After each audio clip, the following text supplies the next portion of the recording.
cerahku, matahari bersinar, ku gendong tas merahku di pundak. Selamat pagi semua, ku nantikan dirimu di depan kelasmu, menantikan kami. Guruku tersayang, guru tercinta, tanpamu apa jadinya aku? Tak bisa baca tulis, mengerti banyak hal. Guruku, terima kasihku. Nyatanya diriku kadang buatmu marah, namun segala maaf. Assalamualaikum warahmatullahi wabarakatuh. Perkenalkan, nama saya Rahmawati, mengajar di kelas 4 SD Impres Pulau Gading 1. Alamat Dusun Taipaleleng, Desa Bontobiraing Utara, Kecamatan Bontonoko, Kabupaten Goa. SD Impres Pulau Gading 1 ini merupakan sekolah di mana saya untuk pertama kalinya mendapatkan pendidikan formal. Saya dibimbing, diajar, dididik oleh guru-guru yang bijaksana, guru-guru yang bertanggung jawab, tentunya juga guru-guru yang sangat menyayangi peserta didiknya. Di SD Impres Pulau Gading 1 inilah saya menghabiskan banyak waktu untuk bermain bersama teman-teman saya di usia saya kala itu. Dan boleh dikata di SD Impres Pulau Gading 1 inilah saya mendapatkan banyak kenangan, karena menurut saya SD Impres Pulau Gading 1 ini merupakan sekolah yang banyak sejarahnya. Mengapa? Karena SD Impres Pulau Gading 1 inilah saya untuk pertama kalinya juga mengabdikan diri saya sebagai guru honorer, yang pada saat itu saya masih berstatus sebagai salah satu mahasiswa di Universitas Makassar. Nah, situasi dan kondisi dari SD Impres Pulau Gading 1 yang kekurangan guru, makanya kepala sekolah waktu itu meminta saya untuk menggantikan guru-guru yang sudah pensiun di kala itu, dengan tujuan saya bisa mendidik, mengajar peserta didik saat itu. Tentu itu adalah hal yang harus saya syukuri, karena saya merasa bahagia. Dan juga alhamdulillah pada tahun 2022 setelah saya dinyatakan lulus menjadi pegawai pemerintah dengan perjanjian kerja, saya kembali untuk mengabdikan diri saya di SD Impres Pulau Gading 1. Itulah sebabnya saya mengatakan, mengapa saya mengatakan bahwa SD Impres Pulau Gading 1 ini adalah sekolah yang penuh kenangan dan juga penuh sejarah bagi saya. Dan harapan saya di dalam saya mengikuti perkuliahan profesi guru ini,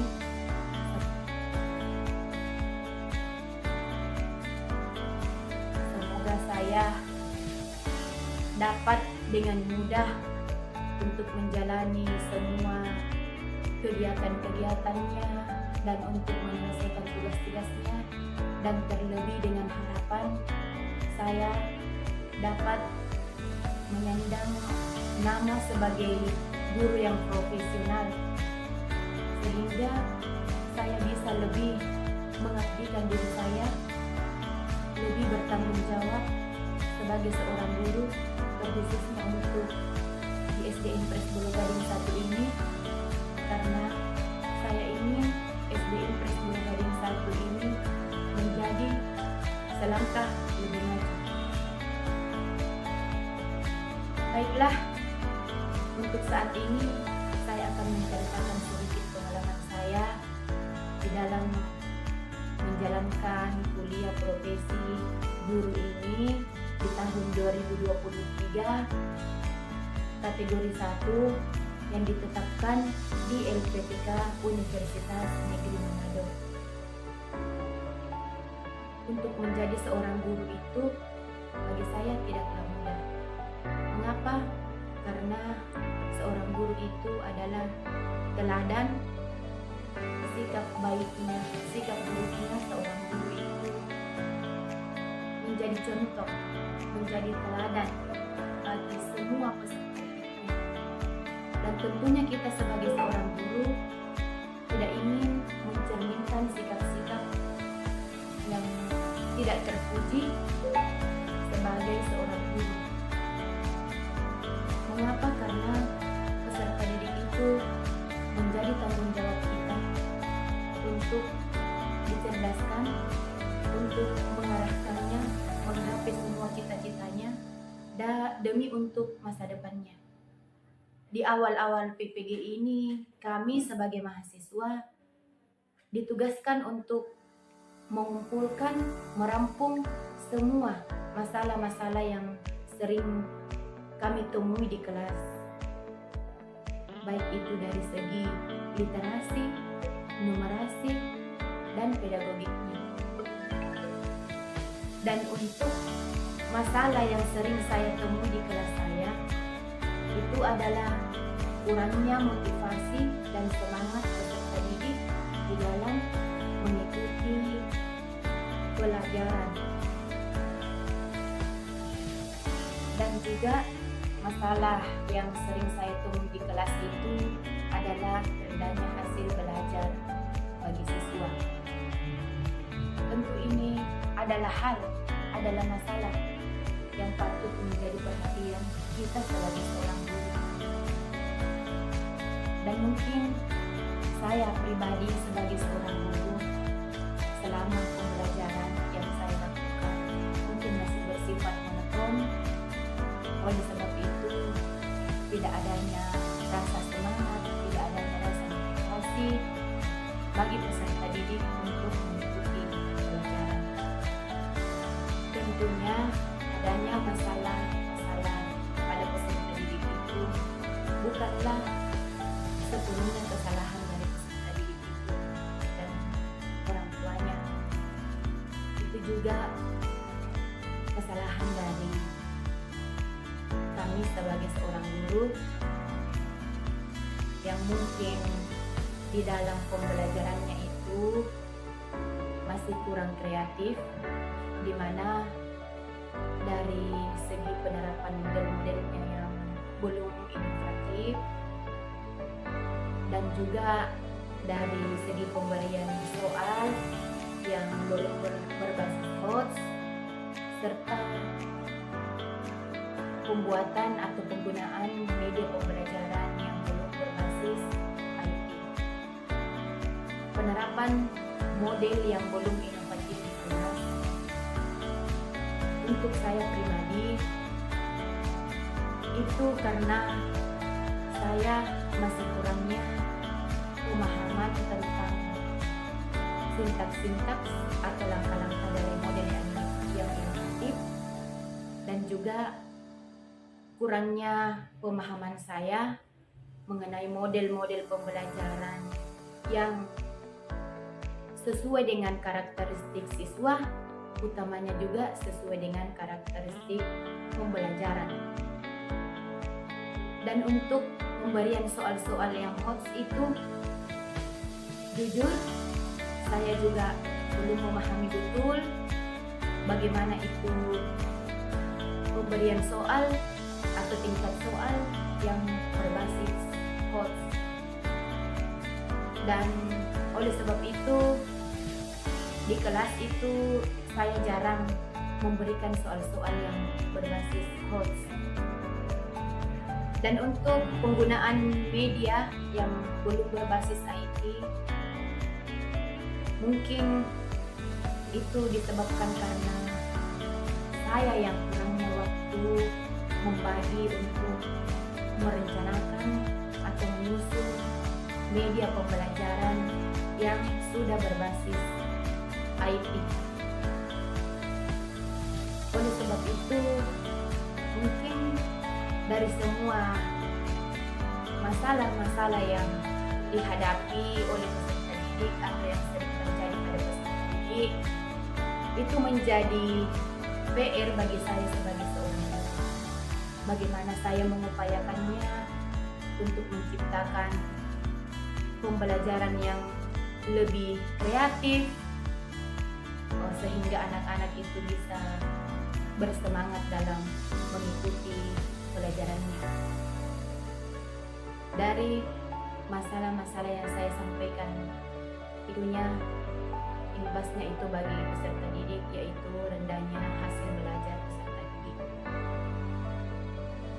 Itulah yang menjadi PR bagi saya sebagai seorang guru, dan juga menjadi refleksi bagi saya sebagai seorang guru, bagaimana kedepannya saya mengupayakan pembelajaran yang lebih kreatif dan yang lebih inovatif. Dan untuk solusi dari setiap masalah itu, kami sebagai seorang mahasiswa dituntut untuk mengadakan praktik pengalaman kerja di lapangan atau PPL. Dan sebelum melakukan PPL, kami dibimbing oleh para dosen dan guru pamong untuk membuat atau menyusun perangkat pembelajaran yang lebih baik dan benar. Dan untuk PPL saya yang pertama, saya menerapkan model pembelajaran PJBL atau Project Based Learning. Mengapa? Itu karena saya beranggapan PJBL itu sesuai diterapkan untuk mata pelajaran IPA dan untuk semua materi pelajaran IPA. Dan di PPL kedua, saya menerapkan model pembelajaran PBL atau Problem Based Learning. Alasannya karena sama, saya juga beranggapan bahwa PBL itu sesuai diterapkan untuk materi pecahan senilai dari mata pelajaran matematika. Di dalam penyusunan rencana pembelajaran, tentunya terdapat tujuan pembelajaran, di mana dari tujuan pembelajaran itu harus memanfaatkan video pembelajaran yang berbasis IT. Selain itu, harus juga mengandung unsur-unsur ABCD atau lebih tepatnya itu audience, behavior, condition, dan degree. Selain itu juga dalam tujuan pembelajaran harus mengandung tata kerja operasional, yaitu C4 menganalisis, C5 mengevaluasi, dan C6 mencipta. Setelah dari tujuan pembelajaran, kita menyusun juga langkah-langkah atau kegiatan-kegiatan di dalam proses pembelajaran, di mana dari kegiatan awal peserta didik itu utamanya diajak untuk berdoa, memeriksa kesiapan peserta didik, memeriksa kehadiran peserta didik, dan menyanyikan salah satu lagu nasional itu dengan tujuan untuk membangkitkan rasa nasionalisme peserta didik. Setelah melakukan kegiatan itu, tidak lupa juga kita memberikan tes awal untuk menguji pemahaman awal peserta didik.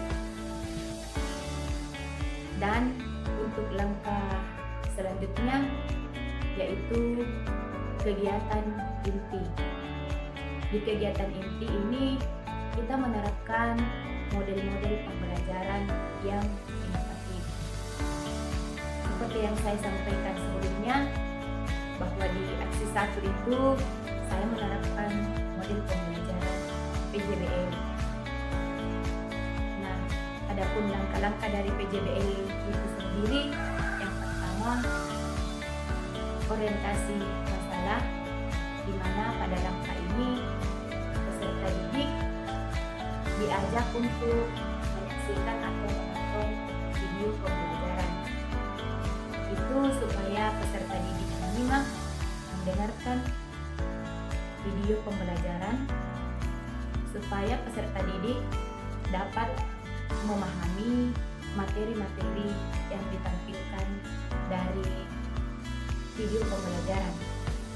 Dan setelah itu, guru bersama peserta didik melakukan tanya jawab tentang materi yang ditampilkan oleh video pembelajaran.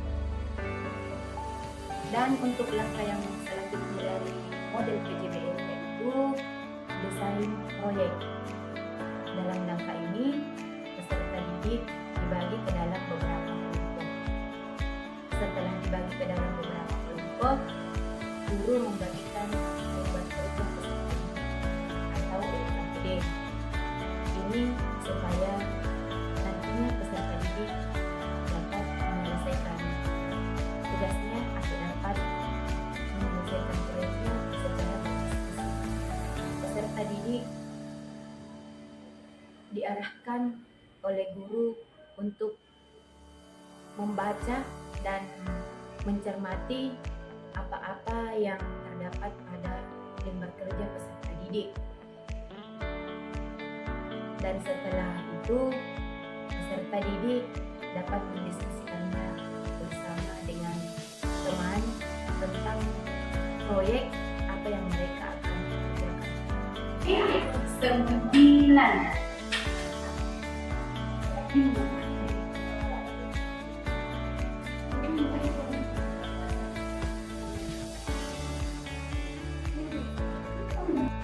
Dan untuk langkah yang selanjutnya dari PJBL yaitu kegiatan memonitoring. Dalam kegiatan memonitoring ini, guru memonitor atau memeriksa dalam hal membimbing peserta didik menyelesaikan proyeknya. Ini dengan tujuan supaya peserta didik tidak ada yang tidak bekerja, semua bekerja terlibat untuk menyelesaikan proyek bersama dengan teman kelompoknya. Dan untuk tahap selanjutnya yaitu mempresentasikan hasil diskusi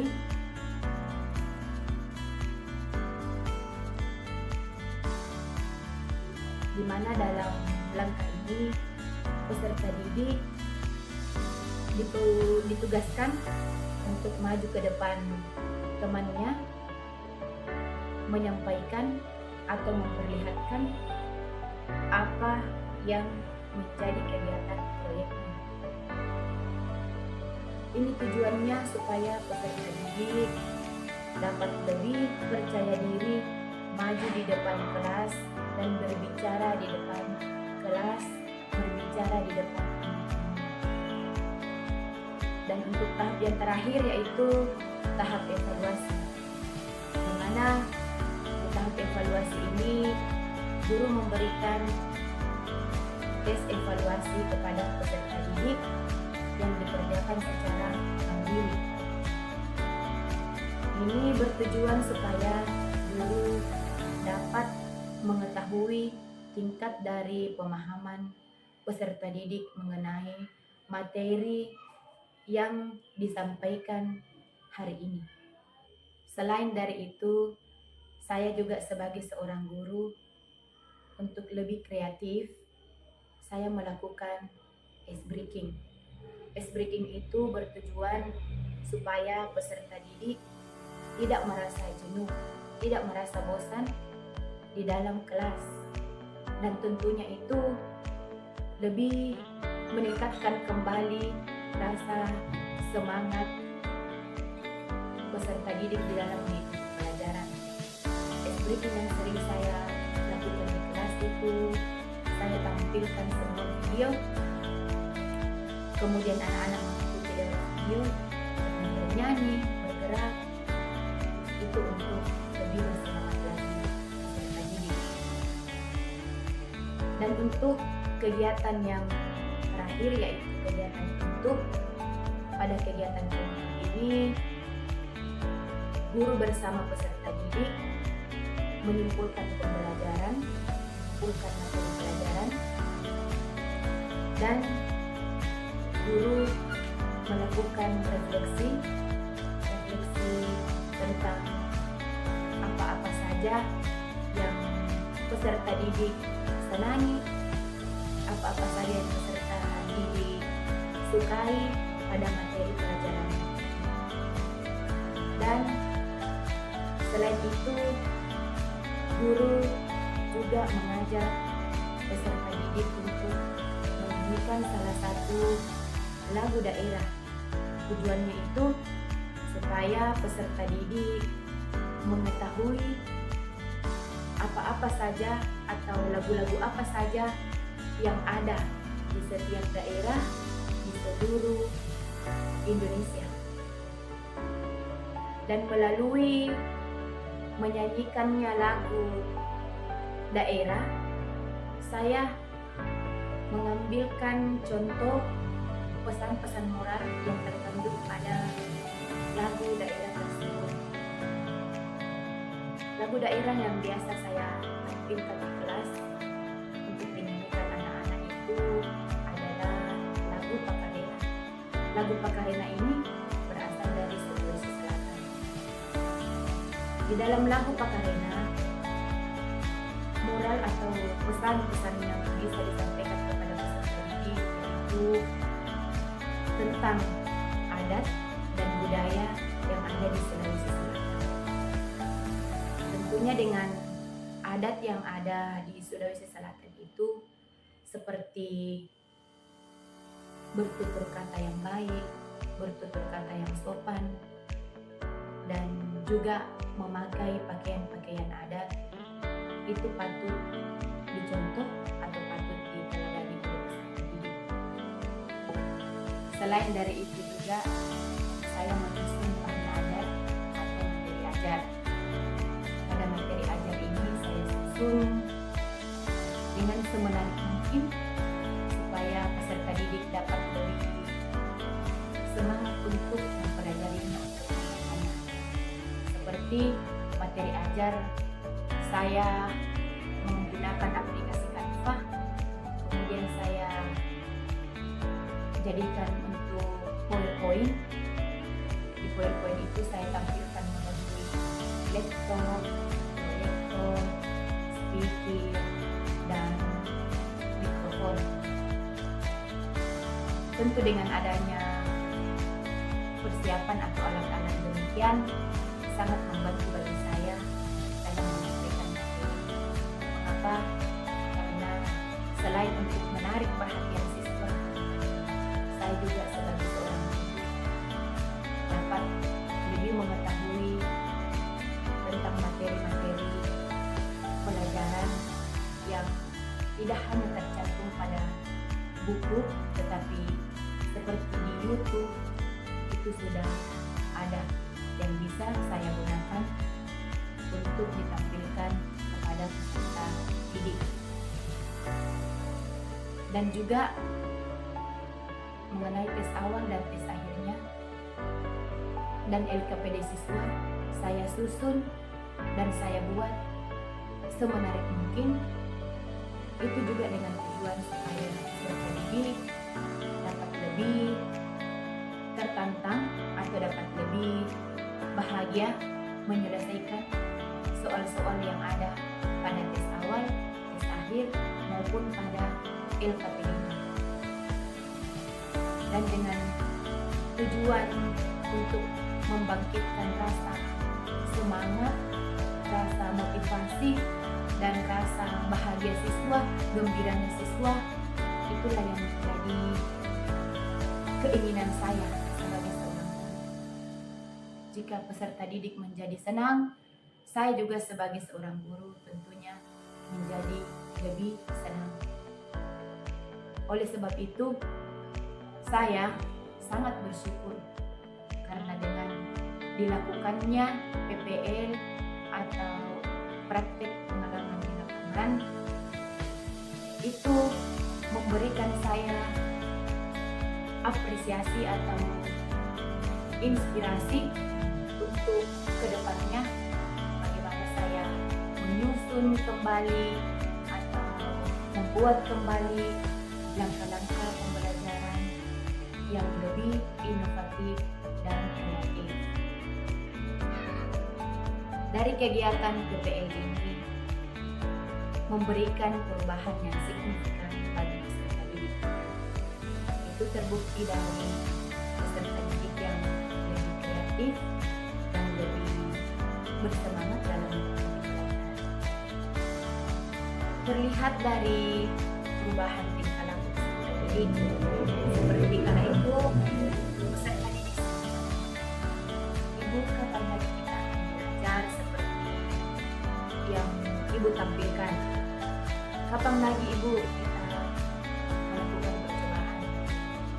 Itu yang membuat saya lebih senang dengan peserta didik yang dulunya bahkan tidak pernah bertanya kapan akan belajar, dan setelah melakukan PPL, peserta didik sepertinya ingin belajar terus seperti yang pembelajaran di kegiatan PPL.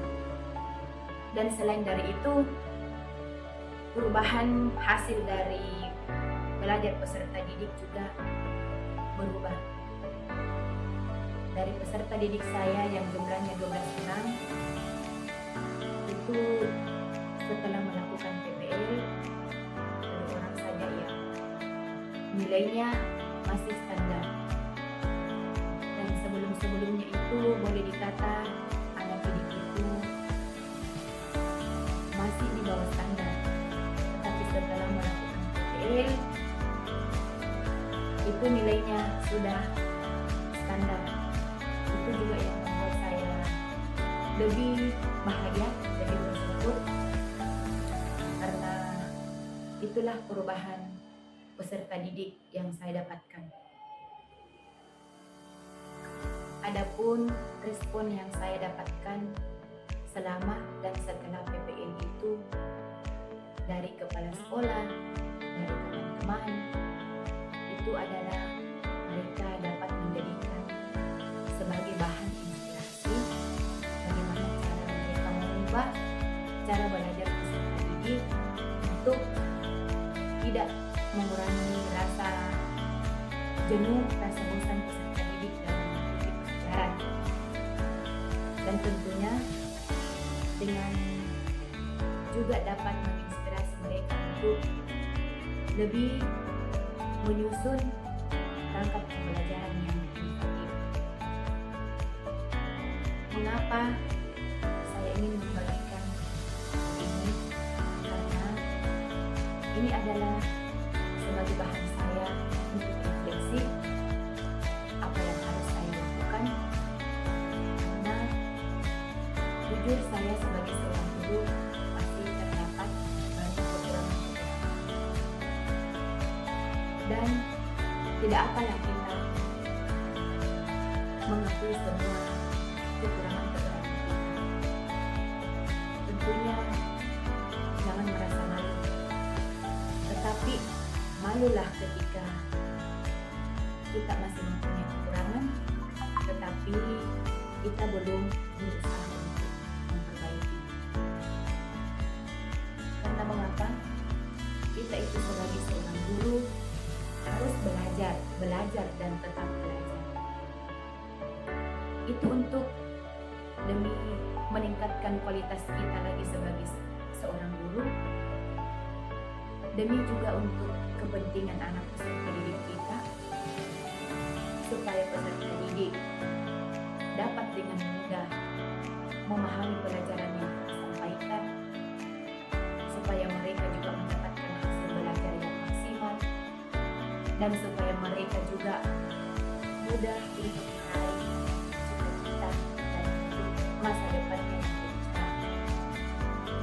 kita sebagai seorang guru tentunya harus terus mengingat tanggung jawab kita untuk mencerdaskan anak-anak peserta didik kita. Karena peserta didik kita itu adalah generasi penerus bagi bangsa. Oleh sebab itu, di sini kita sebagai seorang guru harus lebih bersemangat lagi untuk merubah atau mengenali kesalahan dan berusaha memperbaiki.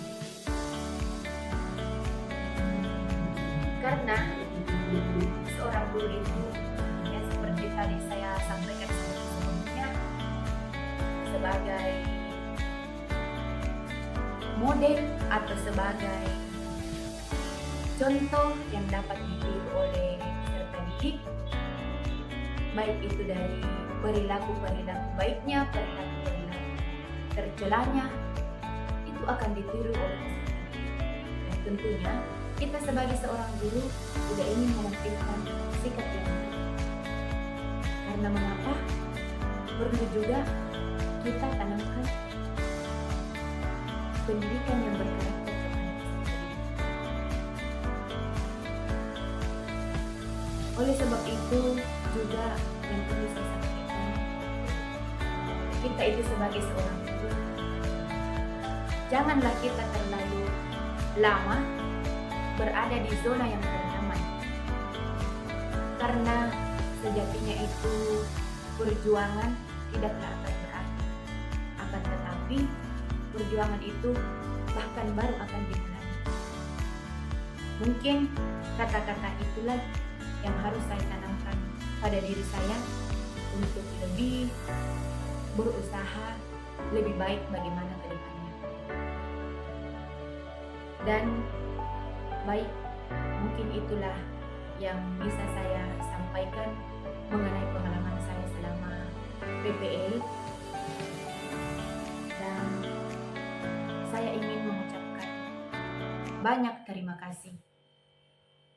Terima kasih kepada semua keluarga, suami, orang tua, anak-anak yang memberikan dukungan. Perlu saya sampaikan kepada keluarga bahwa saya mengikuti PPL ini itu untuk demi kesejahteraan kita semua. Selain dari itu juga, saya ingin lebih meningkatkan diri saya sebagai seorang guru. Oleh sebab itu, saya sangat-sangat berterima kasih kepada semua keluarga yang mendukung saya. Saya berada di tahap ini, itu sangat membutuhkan dukungan dari keluarga. Dan saya berada di tahap ini, itu sangatlah tidak mudah. Butuh perjuangan, butuh pengorbanan, dan keikhlasan. Dan juga saya ingin menyampaikan terima kasih saya kepada kepala sekolah yang selalu mendukung saya, yang selalu memotivasi saya untuk menjadi lebih baik. Dan juga memberikan izin kepada saya mengikuti perkuliahan PPG ini. Dan kepada teman-teman saya, rekan-rekan saya di sekolah, saya juga sangat berterima kasih. Karena teman-teman sangat memberikan saya dukungan, memberikan saya motivasi untuk lebih semangat dalam mengikuti perkuliahan ini. Tentunya juga dengan doa-doa dari mereka, saya dapat melalui kegiatan-kegiatan yang ada di perkuliahan PPG ini. Dan kepada anak-anak didik saya juga sangat berterima kasih karena dukungan dari anak-anak didik saya dapat melalui kegiatan-kegiatan PPL dan membuat saya sangat bangga kepada anak didik saya. dan kepada Bapak Profesor Dr. Kosmas Poluakan, Master Sains, sebagai Direktur PPG dalam jabatan di Universitas Negeri Manado, sekaligus sebagai dosen pembimbing saya ingin mengucapkan banyak terima kasih yang sedalam-dalamnya. Karena Bapak itu adalah orang yang sangat luar biasa, dan saya ingin Bapak mengetahui bahwa Bapak itu adalah orang yang memberikan dampak besar kepada diri saya. Dengan bimbingan dan arahan Bapak, saya dapat menyadari kesalahan-kesalahan saya sebagai seorang guru, dan tentunya dengan bimbingan Bapak, saya ingin memperbaiki bagaimana ke depannya supaya saya dapat menjadi guru yang lebih baik lagi. Semoga Bapak selalu diberi kesehatan dan berbahagia selalu bersama keluarga. Dan kepada Ibu Dr. Norma Monigir, Master Education, selaku dosen pembimbing saya juga ingin mengucapkan banyak terima kasih.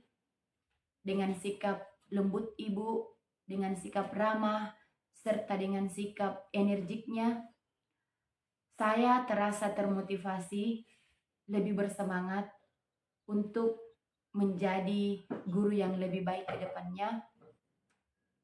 Di dalam bimbingan-bimbingan Ibu selama proses perkuliahan, itu membuat saya lebih bersemangat lagi untuk menjadi yang lebih baik lagi. Semoga Ibu selalu diberkati nikmat kesehatan dan berbahagia selalu bersama keluarga. Dan untuk Ibu Marcela Kowal, Sarjana Pendidikan, Master Pendidikan, sebagai guru pamong, saya juga mengucapkan banyak-banyak terima kasih atas kebersamaan kita, atas dukungan Ibu, atas motivasi Ibu, dan atas bimbingan-bimbingan Ibu yang Ibu berikan kepada saya sebagai mahasiswa PPG dalam jabatan. Semoga Ibu ke depannya lebih jaya dan selalu dalam keadaan sehat, serta berbahagia selalu bersama keluarga.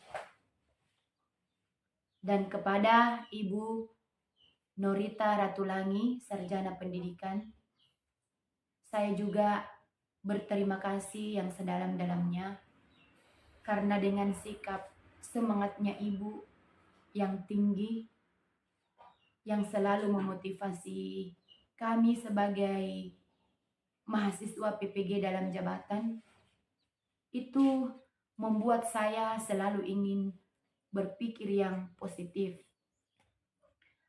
Berpikir yang positif untuk selalu berbuat baik atau merubah diri menjadi lebih baik lagi sebagai seorang guru.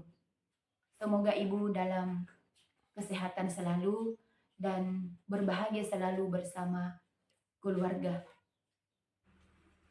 Dan kepada Pak Admin Stefan Will, Master Pendidikan, saya juga mengucapkan banyak terima kasih atas waktu dan kesediaannya untuk mengatur jalannya perkuliahan secara baik. Semoga Bapak selalu sukses dan dalam keadaan sehat selalu dan berbahagia selalu bersama keluarga. Dan juga kepada teman-teman mahasiswa, saya sangat berterima kasih atas dukungan dan atas semangat kalian semua yang selama mengikuti perkuliahan PPG ini. Saya merasa sangat akrab dengan kalian, meskipun kita tidak bertemu secara langsung, akan tetapi dengan keakraban kita, saya merasa lebih bersemangat, dan karena dukungan teman-teman, saya lebih mudah berkomunikasi dengan baik, dan juga dengan semangat teman-teman tentunya saya merasa nyaman mengikuti perkuliahan PPG ini. Semoga kita semua dapat melalui tahapan kegiatan dari PPG dalam jabatan ini, tentunya dengan hasil yang baik yang kita harapkan, yaitu kita semua dapat lulus di uji kinerja atau UKIM, dan juga lulus di uji pengetahuan atau UP. Inilah harapan dan ucapan terima kasih saya. Dan satu kata dari saya, jaya, jaya, dan jayalah selalu untuk semua dosen dan guru pamong yang ada di Universitas Negeri Manado. Mungkin inilah pengalaman yang dapat saya bagikan selama mengikuti perkuliahan PPG ini. Akhir kata dari saya ucapkan syukur alhamdulillah. Assalamualaikum warahmatullahi wabarakatuh.